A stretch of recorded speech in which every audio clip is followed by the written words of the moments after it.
বন্ধুরা, আসামের মা কামাখ্যার নাম তো সবাই শুনেছেন, খুবই বিখ্যাত। ভারত তথা পৃথিবীর মধ্যে একমাত্র জনিপীঠ। কিন্তু আপনারা জানেন কি যে আমাদের এই পশ্চিমবঙ্গে আরেকটা জনিপীঠ রয়েছে, সেটা হচ্ছে মামা ভাগ্নে। ঠিকই শুনেছেন, বীরভূমের মামা ভাগ্নে দুবরাজপুরের খুবই কাছে সেই মামা ভাগ্নে পাহাড় রয়েছে, তার সঙ্গে সেই পাহাড়ের মধ্যে রয়েছে জনিপীঠ।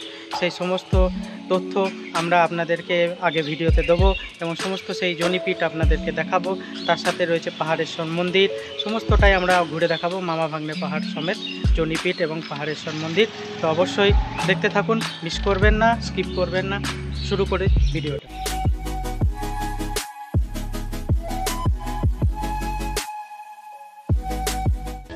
আপনি কি সারাদিনে কাজে কর্মে ব্যস্ততায় ক্লান্ত এবং অনেক একঘেয়েমি জায়গা গিয়ে আর ভালো লাগছে না, একটু অন্যরকম জায়গা খুঁজছেন? অবশ্যই চলে আসুন সকালবেলা হাওড়া থেকে 6টা 45-এর হুল এক্সপ্রেস ধরে দুবরাজপুর স্টেশন।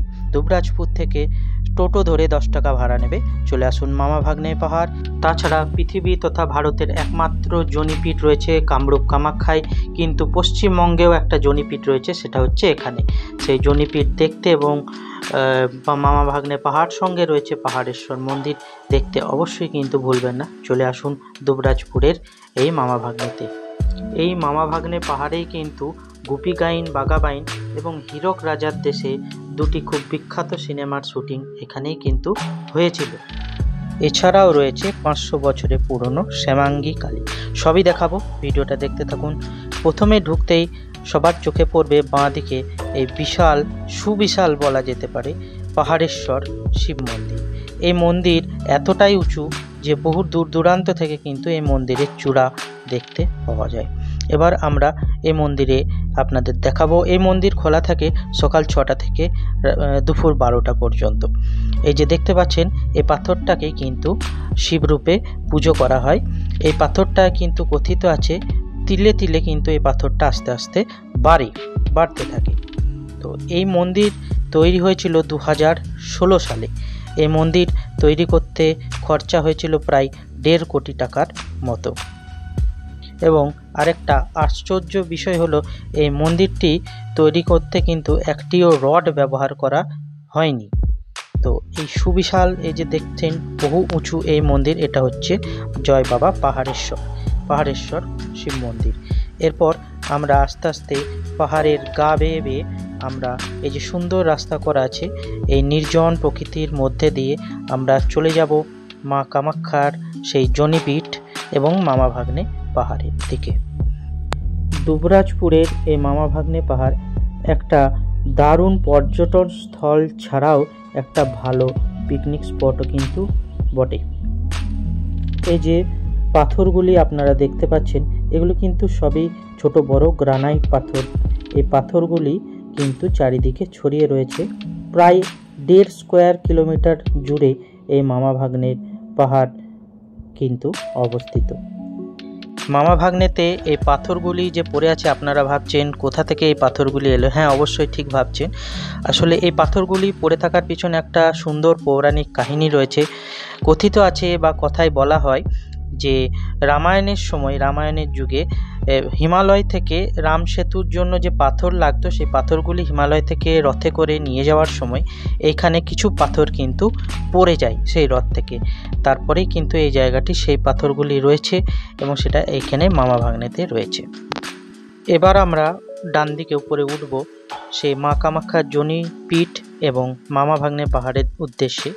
এর পেছনে কিন্তু আরেকটা পৌরাণিক কাহিনী রয়েছে যে শিব ঠাকুর বিশ্বকর্মাকে এক রাতের মধ্যে এই দ্বিতীয় কাশী, এই মামা ভাগ্নেতে দ্বিতীয় কাশী তৈরি করার আদেশ দিয়েছিলেন, কিন্তু এই বিশ্বকর্মা বানাতে সেটা অসফল হয়েছিলেন। এবং বিশ্বকর্মার অসফল হওয়ায় সূর্য উদয়ের পর তিনি এখান থেকে চলে যান। তার ফল কিন্তু এই অসংখ্য পাহাড় পড়ে রয়েছে আজও। এই যে দেখছেন, এই যে দুটি পাথর, এটা মামা এবং তার পাশে রয়েছে ভাগ্নে বলা হয় এই দুটি পাথরকে। আপনারা এই যে দেখতে পাচ্ছেন মামা পাথর এবং তার পাশে যে পাথরটি, এটা ভাগনা পাথর। তো এই ভাগ্নে পাথরের আপনারা দেখবেন যে নিচের দিকে দেখাচ্ছি, দেখুন এখানে দুটো শিলার বা দুটো ছোট পাথরের মাঝে কিন্তু এমনভাবে দাঁড়িয়ে রয়েছে, এটা কিন্তু কোনো ঝড় বৃষ্টি বা কোনো ভূমিকম্পেও কিন্তু এক চুলও নড়েনি। বিজ্ঞানীদের কাছে আজও কিন্তু এটা আশ্চর্যের বিষয়, এবং তারা এটা এখনও কিন্তু বের করে উঠতে পারেনি যে কিভাবে এই পাথরটি এই দুটো ছোট্ট পাথরের মধ্যে এভাবে আটকে রয়েছে এক চুলও না নড়ে, যেটাতে ভূমিকম্প পর্যন্ত কিন্তু নড়াতে পারেনি।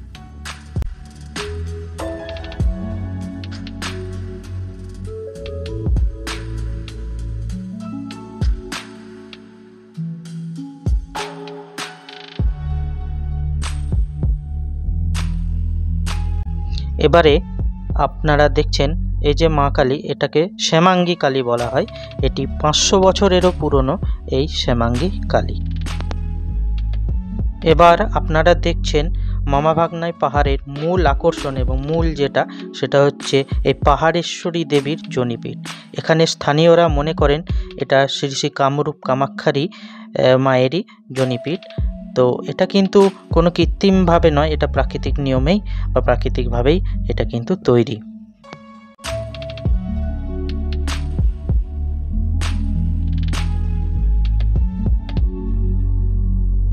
এই মামা ভাগ্নে পাহাড় থেকে আপনারা পুরো দুবরাজপুর শহরটাকে কিন্তু দেখতে পাবেন, এবং এর কাছে রয়েছেই কিন্তু হেতমপুর রাজবাড়ি। আপনারা চাইলে বা একটু সময় থাকলে অবশ্যই ঘুরে আসতে পারবেন। তাছাড়া এর খুব কাছে 12 কিলোমিটারের মধ্যে রয়েছে বক্রেশ্বর সতীপীঠ বা বক্রেশ্বর গরম জল উষ্ণ প্রসবন যেটা বলি, তো সেখানেও আপনারা ঘুরে আসতে পারবেন। একসঙ্গে প্রোগ্রাম করলে আপনাদের একসঙ্গে দুটি জায়গা ঘোরা হয়ে যাবে।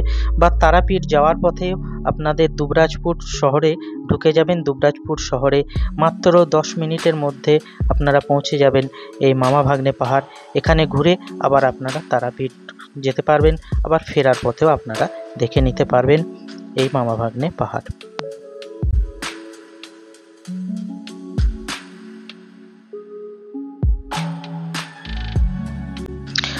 আপনারা আশা করি অনেক কিছু জানতে পারলেন, এবং এরকম সুন্দর সুন্দর অনেক অজানা তথ্য এবং সত্যিকারের তথ্য জানেন। যারা জানেন আমাদের চ্যানেলে কোনো ভুল তথ্য বা মিথ্যা কিছু প্রচার করা হয় না। এরকম সুন্দর সুন্দর তথ্য এবং নতুন নতুন ভিডিও দেখার জন্য অবশ্যই কিন্তু চ্যানেলটিকে সাবস্ক্রাইব করে নেবেন এবং লাইক এবং শেয়ার করে দেবেন। এবার আমরা চলে এলাম সিদ্ধেশ্বরী পাহাড়ি মায়ের মন্দিরে। এই সেই পাহাড়ি মা, আপনারা দর্শন করুন। এই যে হলো সিদ্ধেশ্বরী পাহাড়ি মা। তো আশা করি ভিডিওটি আপনাদের খুবই ভালো লেগেছে। ভালো লাগলে লাইক শেয়ার এবং সাবস্ক্রাইব করতে অবশ্যই ভুলবেন না নতুন বন্ধুরা। তো এগুলি হচ্ছে আগেকার বহু মহাপুরুষ আসতো, সেই মহাপুরুষ এখানে সম্ভবত যজ্ঞ হয় বা যজ্ঞ করতো। তো সেই স্থলগুলো আপনাদের আমরা ঘুরে দেখালাম। এবার ফেরার পালা। আশা করি ভিডিওটি আপনাদের খুবই ভালো লেগেছে, অনেক কিছু তথ্য আপনাদের জানাতে পেরেছি, এবং ভিডিওটি ভালো লাগলে অবশ্যই লাইক শেয়ার সাবস্ক্রাইব করে দেবেন। আর পরের ভিডিওর জন্য অপেক্ষা করুন। পরের ভিডিও কিন্তু খুব ধামাকা এবং খুব সারপ্রাইজ থাকছে, আরও অনেক তথ্য পরের ভিডিওতে জানতে পারবেন। তো আজকের মতন টাটা, বাই বাই, সবাই ভালো থাকবেন, সুস্থ থাকবেন।